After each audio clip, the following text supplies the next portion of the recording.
আম্মা ক্ষুধা লাগছে, খাওন দাও। আমার জমিদার এসে গেছে, দাও দাও খাওন দাও খাওন দাও। আমার জমিদার এসে পড়ছে। তোর ইন্টারভিউ কেমন হয়েছে? মুখ দেখা বুঝছো না আমার ইন্টারভিউ কেমন হয়েছে?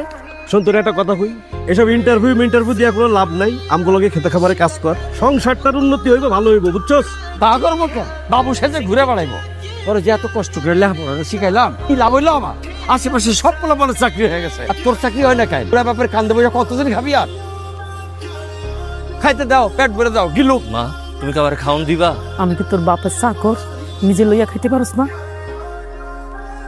রিয়া, আমার শার্টটা একটু ধুয়া দিস তো বোন, কালকে আরেকটা ইন্টারভিউ আছে। শোনো ভাইজান, আমি না ওর চাকর না। কালকে সকালে কলেজের একটা পিকনিক আছে, 1000 টাকা তুমি জোগাড় করে দিতে পারবা? আবার কই শার্ট ধুয়ে দিতে। আম্মা এই ডাল ছাড়া কি আর কোনো তরকারি নাই? তোর কপালে যে ভাত ঢুকছে, এই আল্লাহর কাছে শুকরিয়া কর। মা তোমরা সবাই মিলে আমার সাথে যে ব্যবহার শুরু করছো, আমি তোমাকে নিজের পোলা না, আমি তোমাকে সব পোলা। তুই যদি নিজের পোলা হইতি, পুরা বাপ আর বড় ভাইয়ের ঘাড়ে বইসা খাইতি না। একটা দামড়া পোলা হইয়া কেমনে কামকা না করে তাও পয়সা পয়সা খাইতে লজ্জা করে না? লজ্জা করবো কেন? তাতে খামারে যদি কামে যায়, গায়ের রং ময়লা হয়ে যাবো না? জন্য স্কিনটারে সুন্দর রাখে। তুই যোগ যেদিকে দেখোস যাস না কেন? বাইরে যা বাড়ির থেকে, তাইলে একটা আপদ বিদায় হইব।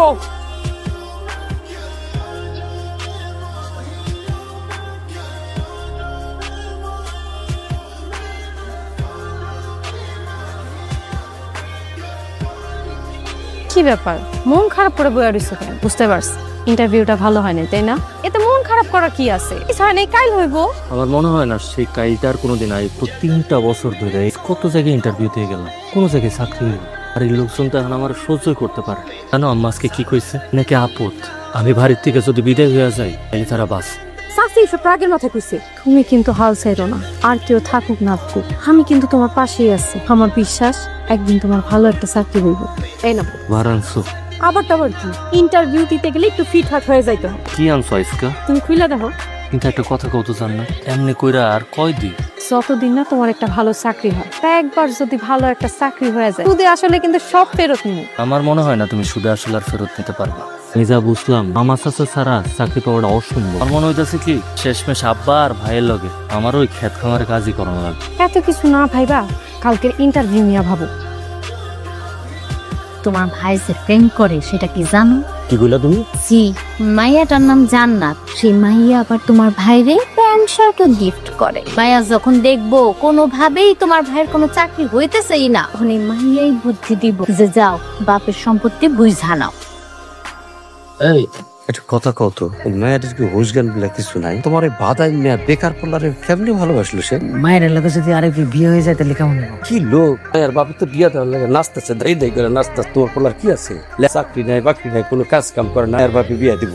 এখন যদি তারা দুজনে ভাগ্য যায় বিয়ে করে, 14 গোষ্ঠী ধরে জেলের ভাত খামু, আয়ার বাপ তার বসে থাকবো না। এটা তো করুন যাবো না, তাহলে আমি কি করবো? তোমার ফুসলা ফুসলিতে তার একদূর পড়াইছি আমি। মুন্ডা করতেছে গাছের লাগে ঝুলাইয়া জুতা দিয়ে পিটিয়া লম্বা করে দে। এই বান্দরটা কো? এত রাইতে হবে আর ডাকার দরকার নাই, কাল সকালে আবার ইন্টারভিউ আছে। ইন্টারভিউ দিতে দিতে তো বুড়া হয়ে গেল। আর কয়ে দিও কালকে হলো শেষ ইন্টারভিউ।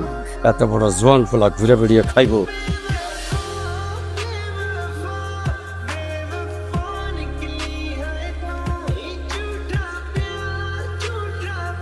ভাত খাইছো? তুই খাইছস? কালকে সকালে তোমার ইন্টারভিউ। খালি ডাল দিয়ে যে হাড়ির তলানি ভাত খাইবা না, ওটা আমি ভালো করে জানি। জান্নাত আপুর কাছ থেকে তুমি নয়া শার্ট প্যান্ট আনবা, আমার আগে করলেই তো পারতা। আমি কষ্ট করে তোমার ওই পুরান শার্ট ধুইতাম না। পানি চকটা দে তো। নাও খা, উদ্ধার কর। খাস না কেন? খা। একটা বার খোঁজ লইছস যে আমি ভাত খাইছি কিনা? আমি খালি বকাই দেই, বকা জগাই করি। করুন না কেন? তোর যে এত লেখাপড়া করাইছি, আমি কিলা বুঝে কত। তোর বাপে গরু ছাগল বেচে তোর নিয়ে পাস করাইছি। এই বুড়া মানুষটা এখনো খেতে খামারে কাজ করে, তোর কি একটু মায়া হয় না? তোমার কি মনে হয় চাকরি পাওয়াটা খুব সোজা? চাকরি পাইতে গেলে একটা খুঁটি জোর লাগে। আমার তো আমার বাপের গোষ্ঠী, আমার মার গোষ্ঠী তেমন কেউ নাই যে আমার একটা চাকরি দিয়ে দিব। তোমরা তো হাতে 20 লাখ টাকা নিয়ে বসে থাকো নাই, এই টাকাটা ঘুষ দিব আর একটা চাকরি লয়ে আলুম। চাকরি আসা ছাইড়া দে, খেতে খামারে কাজ কর। আমি তো কম চেষ্টা করতেছিলাম। তুই একটা কাজ কর, যে একটা মাই আছে না তোর, এইটা উপহার দে, দেখা করস, কথা কস, এটারে বিয়া করিয়া ঘর জামাই চলে যা। মাইয়েরা নিশ্চয় বড় লোক, ভেগু পরিবারে চাকরি দেন লোকও আছে, চলে যা।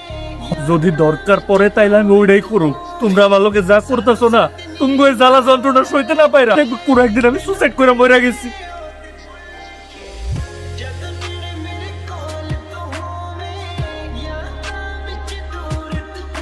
আর বেস্ট অফ লাক জানাইতে আসলাম।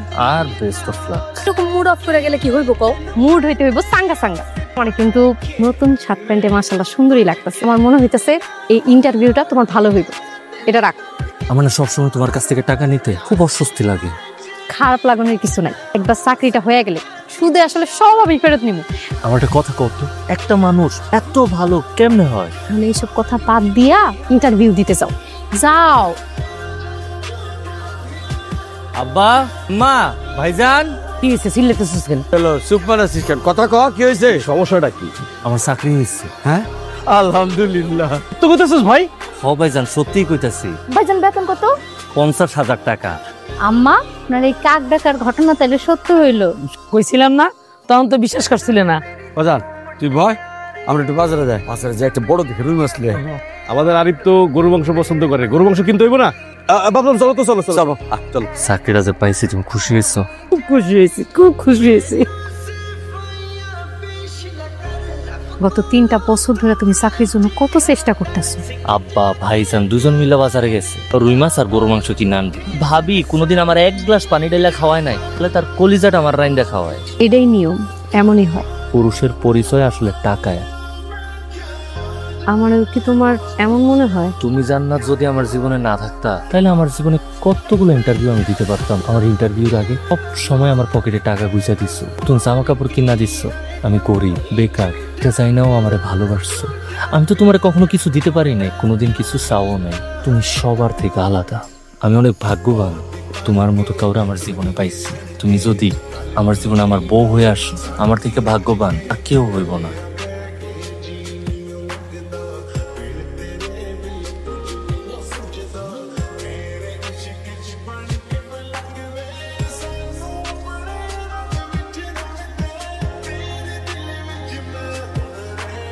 এই ভাই যাবেন? জামু। তুমি এই তোমার 50,000 টাকা দামের বেতনের চাকরি মিথ্যাবাদী? তুমি আমার ভুল বুঝতেছো, আমার কথাটা শোনো তাহলে বুঝতে পারবো। অটো তো উঠো। তুমি নিজ চোখে না দেখলে তুমি তো আমার ধোকাই দিয়া যেতা। তোমার আর কত ধোকা দিছো? আমি তোমার কোনো ধোকা দেই নাই, মানতাছি আমি আমার চাকরি লইয়া মিথ্যা কথা কইছি। কথা শুনলে তারপর বুঝতে পারবা। আল্লাহর দোহাই লাগে, অটো তো। বাড়িতে দিনকে দিন আমার জীবনটা নরক হয়ে উঠতেছিল।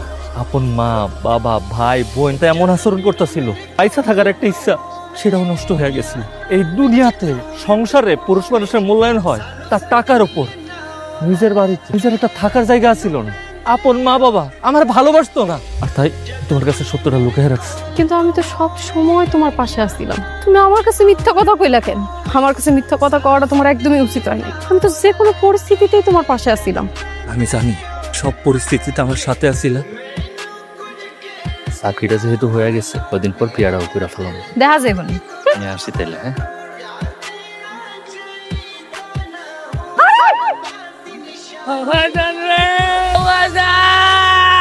তোমার কেমন বিচার? সব এখন কাঁদতেছেন কেন? এখন কাঁদতেছেন কেন? আপনার গোপলা কিসের চাকরি করতে কোনোদিন খোঁজ নিছিলেন? খালি তো মাসটা শেষ হলে বেতন গুনছেন। আপনার অত্যাচারের কারণে সে চাকরির নাম কইরা অটো রিক্সা চালাইতো। না তোমার লাগে একটা সুখবর আছে। আমার লেখা সুখবর? নিজেই ফিরা দেখো, সত্যি সত্যি তোমার চাকরি হয়েছে? ওসিএম কোম্পানির থেকে জয়নিং লেটার পাঠাইছে, বেতন 50,000 টাকা। এবার বিশ্বাস হয়েছে তো? আর মাত্র 6টা দিন চালামু, 8 দিনের থেকে অফিসে রইয়া অফিসে যাবো। ঠিক আছে, ঠিক মতো একটু কান পর্যন্ত দিতেন না, ওর জায়গাটা পর্যন্ত দিতেন না, আর লোকে ঠিক মতো করে একটু কথা পর্যন্ত কইতেন না। ও অত্যাচারের থেকে বাঁচার লেগা সে চাকরির ভান করতো, যাতে করে আপনারা তার একটু ভালোবাসা দেন। এই যে দেখেন, সত্যি সত্যি তার চাকরি হয়ে গেছিল। 7 দিন পরে জয়েনিং, 50,000 টাকার বেতন, ভালো কইরা পোলার চাকরির বেতন খান।